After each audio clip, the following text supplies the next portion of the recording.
yeroo jaarsi xiyya hulaa seenu waan ajaa'ibaatiin arge. Yeroo hulaa seenu mucaa amata afuriitu isaa wajji ture. Haati isaa kaatee mucaa kana isaa fide jettee gaafatteen. Yeroo san inninis qaanfachaa akkana jee amata afur dura yeroo inni micoota na fuudhe baatii takka taa'eetiin biyya biraa deemee ture. Biyya sanittiin intala ammaan dura jaaladhu san fuudhe ture. Akkasitti isiinis ilma kana naaf dhalte. Torbaan takka dura anaa fi isii jidduu rakkina takkaatu uumame. Anillee rakkina saniif jechaan isii hiikeen. Sanii ilma kee fudhadhu jettee mucaa kana nakhanite. Mucaan kun ilma kiyya jee. Yeroo jaarsa kiyya akkas nuun jedhu nuti faamiliin guutuun ni rifanne. Keessaafuu ana hedduu natti dhagahame. Inni ana duuba deemee fuudhuun isaa hedduu natti dhagahame. Sanii guyyaa sana ana bira dhufee akkana naan jee. Yaa jaartiitii hedduu dhiifama naa godhe. Dhugaadha osoo siif hin himin ati duuba deemee fuudhuun kiyya badii tureetii dhiifama naa godhe. Mucaan kun illeen haati isaa dhiistee deemteeni akka haadhaa ta'eef naan jee. Eegas booda guyyaa itti aanu an ziyaaraa warra kiyya biraan deeme. Baatii sadii irraa hogguu takka warra kiyya ziyaaraa bira deemuun ture. Yeroo warra kiyya bira deemullee hadiyyaa takka geessuun ture haadhaa fi abbaa kiyyaaf. Dhugaadha egaa anaa fi obboleeyyan kiyya heerumne booda haalli warra keenyaa irraa jijjiiramee jira. Nuti hundinuu warra keenya maallaqaa fi waan takkaan gargaaru turre. Sanii yeroo warra kiyya bira deemu waa'ee jaarsa kiyyaa irraa ummaatii fi abbaa kiyyaaf itti hime. Akkana duuba deemee fuudhee ilma takkallee qabuun himeef. Sanii giseen isaanii wajjii waliin mari'adhu waa'ee kanaatirraa ummaatii akkana naan jette.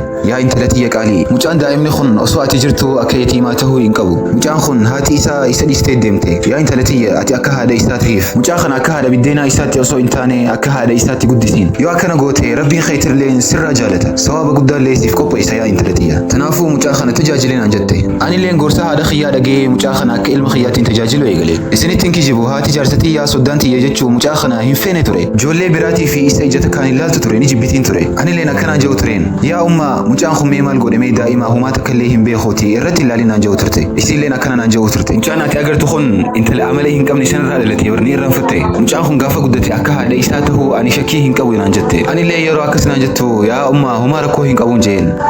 Mucaan kun daa'ima amala haadha isaa hin dhaaluun jeen. Guddisaa bareedduu guddisneeni akka amala gaarii dhaalu goonaan hin jeen. Isin garuu ammallee yaada isii hin jijjiirre. Lakkuma guyyaan deemaa dhufu anilleen jaalaltii mucaa kanaaf qabu guddachaa dhufu eegalte. Amma ammattiin waan isa barbaachisu godhaaf. Halkanillee yeroo inni rafu amma ammattiin ka'ee haala inni itti jiru laala. Jaarsa kiyyalleen akkaataa mucaa isaa itti tajaajilu yeroo arke xiqqishoo amalli isaa jijjiiramu eegale. Akka durii miti amalli isaa amma bareedaa dhufu eegale. Gaafa takka osoo mucaan kun ijoollee wajji mana keessatti taphatu osoo hin beeknee birciqqoo cabse. Yeroo san dhuftee haati jaarsa kiyyaa mucaa kana akka malee itti dhawee eegalte. Yeroo san mucaanis hedduu rifatee iyyee booyoo eegale. Yeroon iyyiisa isaa dhaga'u mucaan waan takka taheetiin fiigaa dhufe. Yeroo inni fiigaa dhufe hunoo haati jaarsa kiyyaa mucaa kana akka malee itti dhawu jirti. Anilleen haadha jaarsa kiyyaa mucaa kanarraa dhorkeetiin afaan nagayaatiin haadha jaarsa kiyyaatiin mucaa kana hin dhawin jeen. Yeroo san haati jaarsa kiyyaa hedduu narraa aarte. Qoo ilmi kiyya haa dhufu akkasii hiikuun godhanaan jette. Akkasitti yeroo ilmi sii dhufu akkana jetteen. Ati jaartii ta'e tana maaliif adaba hin barsiisneen? Kun akkanatti fuula kiyya irratti iyyuu eegalte jetteen. Yeroo san jaarsa kiyya aaree na bira dhufe. Rifeensa kiyya qabee na dhawee eegale. Ati akkamitti sagalee ta'e haadha tiyya irratti ol fuutee dubbatta.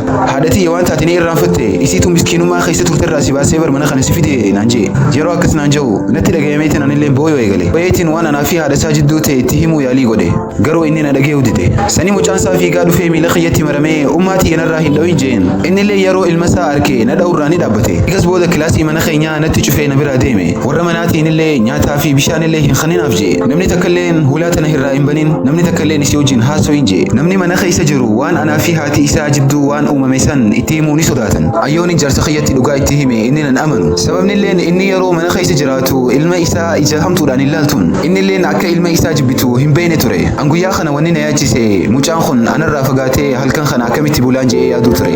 Maaliif jettanii yoo na gaafattan